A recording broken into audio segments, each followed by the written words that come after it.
ಗುರು ಒಬ್ಬ ಅದ್ಭುತ ಬರಹಗಾರರಾಗಿ ರೂಪುಗೊಳ್ಳಲು ಸಾಧ್ಯವಾಗಿದ್ದು ಅವರ ಓದುವ ಹವ್ಯಾಸದಿಂದ. ಅವರ ಮನೆಯ ವಾತಾವರಣವೇ ಬಾಲ್ಯದಲ್ಲಿ ಅವರಿಗೆ ಸಾಹಿತ್ಯದೆಡೆಗಿನ ಆಸಕ್ತಿಯನ್ನು ಹೆಚ್ಚಿಸಿತ್ತು. ನಿಧಾನವಾಗಿ ಸಿನಿಮಾದೆಡೆಗೆ ಒಲವು ಬೆಳೆಸಿಕೊಂಡ ಗುರುಪ್ರಸಾದ್ ಆಗೋದಾದರೆ ನಿರ್ದೇಶಕನೇ ಆಗಬೇಕು ಅಂತ ತೀರ್ಮಾನಿಸಿದರು. ಆದರೆ ಬಣ್ಣದ ಜಗತ್ತನ್ನು ನಂಬಿಕೊಂಡ್ರೆ 3 ಹೊತ್ತು ಹೊಟ್ಟೆಗೆ ಊಟ ಸಿಗಬೇಕಲ್ಲ. ಹೀಗಾಗಿ ಚಿತ್ರರಂಗಕ್ಕೆ ಬರುವ ಮೊದಲು ಗುರುಪ್ರಸಾದ್ ಬೇರೆ ಕೆಲಸವನ್ನು ಮಾಡೋದು ಅನಿವಾರ್ಯವಾಗಿತ್ತು. ಆನಂತರವೇ ಶುರುವಾಗಿದ್ದು ಅವರ ಸಿನಿಮಾಯಾನ.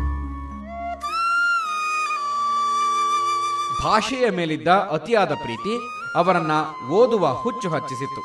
ನಿಮಗೆ ಗೊತ್ತಿಲ್ಲದ ಒಂದು ಸಂಗತಿ ಅಂದ್ರೆ, ಹೈಸ್ಕೂಲು ದಾಟುವಷ್ಟರಲ್ಲೇ ಕನ್ನಡದ ಬಹುತೇಕ ಸಾಹಿತ್ಯಗಳ ಪುಸ್ತಕಗಳನ್ನ ಓದಿದ್ರು ಗುರುಪ್ರಸಾದ್. ನಮ್ಮ ತಂದೆ ತಾಯಿ ಕನ್ನಡ ತುಂಬ ಒಳ್ಳೆ ಕನ್ನಡ ಮಾತಾಡೋರು, ಪ್ಯೂರ್ ಕನ್ನಡ. ಈ ಕೆಟ್ಟ ಕನ್ನಡ ಮಾಡೋರು ಹೊಡೆಯೋರು ಬಾಯಿ ಮೇಲೆ ಮಾತಾಡ್ಕೊಡೋದು. ಅದನ್ನು ನಾವೆಲ್ಲ ಹುಡುಗರಿಗೆ ಹೇಳಿರ್ತಾರೆ, ಅದನ್ನು ನಾವು ಮನೇಲಿ ಒಂದು ಪ್ರಯೋಗ ಮಾಡ್ತೀವಿ, ಬಾಯಿ ಮೇಲೆ ಹೊಡೆಯೋರು, ಕನ್ನಡ ತಪ್ಪು ಮಾತಾಡಬಾರ್ದು ಅಂತ. ನಮಗೆ ಊಟ ಕೊಡೋದು ನಮ್ಮ ಭಾಷೆ. ಆ ಭಾಷೆಗೆ ಅವಮಾನ ಆಗೋ ರೀತಿ ಪೆದ್ದಾಗಿ ಕೆಲವು ನಿರ್ದೇಶಕರು ಮಾತಾಡ್ತಾರೆ. ನಮ್ಮ ಸ್ನೇಹಿತ ಒಬ್ಬ ನಿರ್ದೇಶಕ ಇದ್ದಾನೆ, ದೊಡ್ಡ ನಿರ್ದೇಶಕ, ತುಂಬ ಕೆಟ್ಟ ಕನ್ನಡ ಮಾತಾಡ್ತಾನೆ. ನಾನು ಆಲ್ಮೋಸ್ಟ್ ಹೈಸ್ಕೂಲ್ ದಾಟುವಷ್ಟರೊಳಗೆ ಕನ್ನಡದ ಎಲ್ಲ ಸಾಹಿತಿಗಳ ಪುಸ್ತಕ ಓದ್ಕೊಂಡ್ಬಿಟ್ಟಿದ್ದೆ. ಸೊ ಅಷ್ಟು ಓದಿದಾಗ ಏನಾಗುತ್ತೆ, ನಾನು ಡಿಗ್ರಿಗೆ ಬರೋ ಅಷ್ಟೊತ್ತಿಗೆ ನಾನು ಓದಿದ ಪುಸ್ತಕಗಳೇ ಟೆಕ್ಸ್ಟ್ ಬುಕ್ ಆಗಿತ್ತು ನನಗೆ. ನನ್ನ ಕೈಲಿ ಪಾಠ ಮಾಡಿಸೋರು ಅದನ್ನು. ನಿನಗೆ ಯಾಕೆ ಇಷ್ಟ ಆಯಿತು ಪಾಠ ಮಾಡೋದು, ಏನು ಹೇಳ್ತಿ ಹೇಳು ಅಂತ.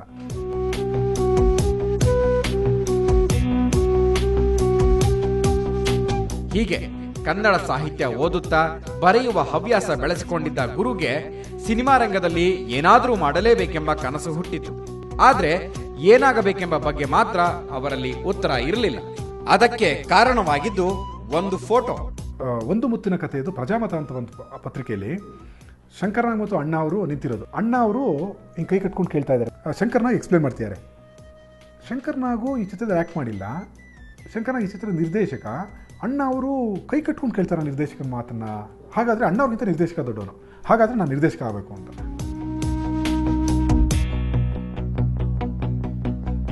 ಆದ್ರೆ ಚಿತ್ರರಂಗಕ್ಕೆ ಹೋದ್ರೆ ಅಲ್ಲಿ ಹೊತ್ತಿಗೆ ಊಟ ಸಿಗಬೇಕಲ್ಲ. ಚಿತ್ರರಂಗದಲ್ಲಿ ಹಣ ದುಡಿಯುವಷ್ಟರಲ್ಲಿ ತಲೆಯಲ್ಲಿರೋ ಕನಸೆಲ್ಲ ಖಾಲಿಯಾಗೋ ಭಯನೇ ಎಲ್ಲರಲ್ಲೂ ಇರುತ್ತೆ. ಅಂಥದ್ದೇ ಭಯದಲ್ಲಿದ್ದ ಗುರುಪ್ರಸಾದ್ ಒಂದಷ್ಟು ವರ್ಷ ಬೇರೆ ಕೆಲಸ ಮಾಡುವ ಯೋಚನೆ ಮಾಡಿದ್ರು. ಸಿನಿಮಾ ಇಂಡಸ್ಟ್ರಿಗೆ ಹೋಗ್ತೀನಿ, ಅಲ್ಲಿ ನನ್ನ ಪ್ರತಿಭೆಯಿಂದ ಹಣ ಮಾಡಲಿಕ್ಕೆ, ಹಣವನ್ನು ದುಡಿಲಿಕ್ಕೆ, ಜೀವನಕ್ಕೆ ಬೇಕಾದ ಹಣ ಮಾಡಲಿಕ್ಕೆ ಅಂದರೆ ಕೋಟ್ಯಾಂತರ ರೂಪಾಯಿ ಅಲ್ಲ, ಜೀವನ ನಿರ್ವಹಿಸಕ್ಕೆ ನಾನು ಹಣ ದುಡಿಯೋವರೆಗೂ ನಾನು ನನ್ನಲ್ಲಿ ಒಂದು ಸ್ವಲ್ಪ ಹಣ ಇರಬೇಕು ಅಂತ. ಸೊ ಹಾಗಾದರೆ ನಾನು ಬೇರೆ ಯಾವುದೋ ಒಂದು ಕೆಲಸ ಮಾಡಿ, ಆ ಟೈಮಲ್ಲಿ ನಾನು ಸಿನಿಮಾವನ್ನು ಅಧ್ಯಯನ ಮಾಡ್ತಾ ಸ್ವಲ್ಪ ಹಣವನ್ನು ಶೇಖರಿಸ್ಕೊಂಡು ದೆನ್ ಇಂಡಸ್ಟ್ರಿಗೆ ಬರಬೇಕು ಅಂತ. ಹಾಗಾಗಿ ಒಂದು ಕೆಲಸ ರೆಡಿ ಮಾಡಿಕೊಂಡೆ. ಹಾಗಾಗಿ ಹಿಂದೂಸ್ತಾನ್ ಲಿವರ್ ಕೆಲಸ ಮಾಡಿದ್ದು ನಾನು. ಆಗ ಹಿಂದೂಸ್ತಾನ್ ಲಿವರ್ ಕಂಪನಿಯಲ್ಲಿ ಗುರುಗೆ ಕೆಲಸ ಕೊಡಿಸಿದ್ದು ಒನ್ಸ್ ಅಗೈನ್ ಅವರ ಬರವಣಿಗೆ. ನಾನು ಮೊದಲನೇ ಕನ್ನಡ ಬರೆದಿದ್ದೆ ಅಷ್ಟೊತ್ತಿಗೆ, ಇನ್ನೂ ಪಬ್ಲಿಷ್ ಮಾಡಿಲ್ಲ, ನಾನು ಮಾಡೋದಿಲ್ಲ. ಅದು ನನ್ನ ಉತ್ಸಾಹಕ್ಕೆ ಬರೆದಿಟ್ಕೊಂಡಿದ್ದು. ಅದು ದ ಇಂಟೆಲೆಕ್ಚುಯಲ್ ಅಂತ ಹೇಳಿ ಕನ್ನಡದ ಒಂದು ದ ಐಡಿಯಾ ಸೆಲ್ಲರ್ ಅಂತ. ಅದು ಐಡಿಯಾ ಸೆಲ್ಲರ್ ಅಂತ, ಐಡಿಯಾಗಳನ್ನ ಮಾರ್ತಾನೆ ಅಂತ ಹೇಳಿ ಒಂದು 5 ನಿಮಿಷದಲ್ಲಿ ಅಂತ 5 ನಿಮಿಷದಲ್ಲಿ ಕ್ಲೀನಾಗಿ ಪ್ಲ್ಯಾನ್ ಮಾಡಿ 10 ಸೆಂಟೆನ್ಸಲ್ಲಿ ಕಥೆ ಹೇಳಿಬಿಟ್ಟೆ. ಯುವರ್ ಅಪಾಯಿಂಟೆಡ್ ಅಂತ. ಹಾಗೆ 5 ವರ್ಷ ನನ್ನ ಒಂದು ಕಥೆ 5 ವರ್ಷ ನಂಗೆ ಜೀವನ ಕೊಡ್ತು ಹಿಂದೂಸ್ತಾನ್ ಲಿವರಲ್ಲಿ. ಅಲ್ಲಿಂದ ಚಿತ್ರರಂಗದ ಹಾದಿ ಹಿಡಿದ ಗುರುಪ್ರಸಾದ್ TN ಸೀತಾರಾಮ್ ಹಾಗೂ ಸುನಿಲ್ ಕುಮಾರ್ ದೇಸಾಯಿ ಅವರೊಂದಿಗೆ ಸಿನಿಮಾದ ಕೃಷಿ ಆರಂಭಿಸಿದರು. ಫಸ್ಟ್ TN ಸೀತಾರಾಮ್ ಮನ್ವಂತರ ವರ್ಕ್ ಮಾಡಿದೆ. ಮತ್ತು ಅವ್ರ ತುಂಬ ಓಪನ್ ಆಗಿ ಹೇಳಿದೆ, ಹೋಗಿ ಸರ್ ನನ್ನ ಹತ್ರ ಒಂದು ಸ್ವಲ್ಪ ಹಣ ಇದೆ, ಅದು ಖಾಲಿ ಆಗಿದ್ದು ನಾನು ಸಿನಿಮಾ ಡೈರೆಕ್ಟ್ ಮಾಡ್ಬೇಕು ಸರ್, ನನ್ನ ಬರವಣಿಗೆ ನೋಡಿ ನಿಮ್ಗೆ ಇಷ್ಟ ಆದರೆ ಜೊತೆಲಿ ಇಟ್ಕೊಳ್ಳಿ, ಇಲ್ಲ ಒಂದು 2 ತಿಂಗಳು ಕೆಲಸ ಮಾಡ್ತೀನಿ, ಇಷ್ಟ ಆಗಲಿಲ್ಲ ಅಂದರೆ ನನ್ನಿಂದ ಏನಾದ್ರು ಲಾಸ್ ಆಗಿದ್ರೆ ನಾನು ಕಟ್ಕೊಟ್ಬಿಟ್ಟು ಹೋಗ್ಬಿಡ್ತೀನಿ ಸರ್ ನಾನು ಅಂತ. ಆ ಚಾಲೆಂಜ್ ಮೇಲೆ ಅವ್ರ ಹತ್ರ ಕೆಲಸ ಮಾಡಿದೆ. ದೇಸಾಯಿ ಅವ್ರ ಹತ್ರ ಅವ್ರಿಗೆ ಹೋಗಿ ಹೇಳಿದ್ದೆ ಇಷ್ಟು. ಅವರೊಂದು ಅಪಾಯಿಂಟ್ಮೆಂಟ್ ಕೊಟ್ಟರು ನನಗೆ. ಸರ್, ನಾನು ಉತ್ಕರ್ಷ ನೋಡಿದಾಗ ಒಂದು 11-12 ವರ್ಷಗಳ ಹಿಂದೆ ನಿಮ್ಮ ಹತ್ರ ಕೆಲಸ ಮಾಡ್ತೀನಿ ಅಂತ ನಮ್ಮ ಅಮ್ಮಂಗೆ ಹೇಳಿದ್ದೆ. ಆ ದಿನ ನಿಜ ಆಗಿದೆ, ಇವತ್ತು ಬಂದು ಕೂತಿದ್ದೀನಿ ಇಲ್ಲಿ. ಒಂದಿನ ನೀವು ನ್ಯಾಷನಲ್ ಕೋಆಪರೇಟಿವ್ ಬ್ಯಾಂಕ್ ಬಂದಿದ್ರಿ, ನಾನು ಕೂಡ ಬಂದಿದ್ದೆ ಅಲ್ಲಿಗೆ. ನೀವು ಅಲ್ಲಿ ಹೋದ್ರಿ, ಅಲ್ಲಿ ಹೋಗುವಾಗ ಅಂದ್ಕೊಂಡೆ ಇನ್ನೇನು ಟೈಮ್ ಹತ್ರ ಬಂತು, ಇನ್ನೇನು ಬರ್ತೀನಿ ಅಂತ ಅಂದ್ಕೊಂಡೆ. ಹಾಗಾಗಿ ಇವತ್ತು ಇಲ್ಲಿ ಬಂದಿದ್ದೀನಿ. ನಮ್ಮೂರು ಮಂದಾರ ಹೂವೆ ಚಿತ್ರ ಶಾಂತಿ ಥಿಯೇಟ್ರಲ್ಲಿ ನೋಡಿದೆ ನಾನು. ಅಲ್ಲಿ ಸಿನಿಮಾ ಮುಗಿದ ನಂತರ ಶಿವರಾಜ್ ಕುಮಾರ್ಗೆ ಜೈ ಇಲ್ಲ, ರಮೇಶ್ಗೆ ಜೈ ಇಲ್ಲ, ಸುನಿಲ್ ಕುಮಾರ್ ದೇಸಾಯಿಗೆ ಜೈ ಅಂತ ಕೂಗೋರು ಆಡಿಯನ್ಸು. ಅವತ್ತು ಅಂದ್ಕೊಂಡೆ ನಿಮ್ಮ ಹತ್ರ ಬಂದು ಕೆಲಸ ಮಾಡ್ತೀನಿ ಅಂತ. ಇವತ್ತು ಇಲ್ಲಿ ಬಂದು ಕೂತಿದ್ದೀನಿ, ನಂಗೆ ಕೆಲಸ ಕೊಡಿ ಸರ್ ಅಂತ. ಚೆನ್ನಾಗಿ ಮಾತಾಡ್ತೀರಿ ನೀವು ಅಂತ. ದೇಸಾಯಿ ತುಂಬ ಸಾಫ್ಟ್ ಕ್ಯಾರೆಕ್ಟರು, ಅದ್ಭುತ ವ್ಯಕ್ತಿ ಆತ. ಆಮೇಲೆ ಕೂತ್ಕೊಳ್ಳಿ ಒಂದು ನಿಮಿಷ ಅಂತ ನನಗೆ ಒಳಗಡೆ ಹೋಗಿ ಒಂದು 10,000 ರೂಪಾಯಿ ಕ್ಯಾಶ್ ಕೊಟ್ಟು, ಇದು ಅಡ್ವಾನ್ಸು, ನನ್ನ ಅಸೋಸಿಯೇಟಾಗಿ ಕೆಲಸ ಮಾಡ್ತಾಯಿದ್ದೀನಿ ನೀವು ಅಂತ ಹೇಳಿ. ನಾನು ವರ್ಕ್ ಮಾಡಿದ್ದೆ ಒಂದೇ ಫಿಲಮ್.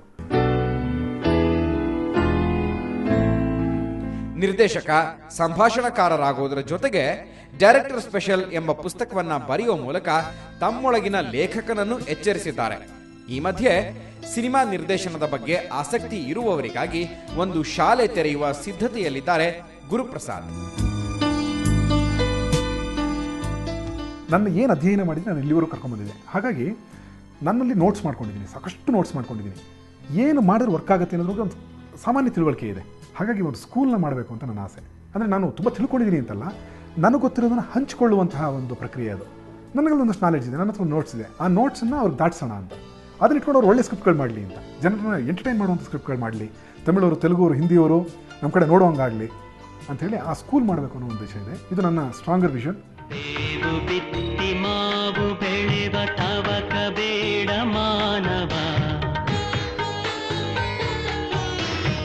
ಇದು ಇವತ್ತಿನ ಗೊಂಬೆ ಆಡಿಸುವವನ ಕತೆ. ಮುಂದಿನ ವಾರ ಬಣ್ಣದ ಜಗತ್ತಿನ ಮತ್ತೊಬ್ಬ ಅಪರೂಪದ ಸಾರಥಿಯನ್ನು ನಿಮ್ಮ ಮುಂದೆ ಕರ್ಕೊಂಡು ಬರ್ತೀನಿ. ತಪ್ಪದೆ ನೋಡಿ. ನೇರ, ದಿಟ್ಟ, ನಿರಂತರ ಸುದ್ದಿಗಾಗಿ ನೋಡ್ತಾ ಇರಿ ಸುವರ್ಣ ನ್ಯೂಸ್.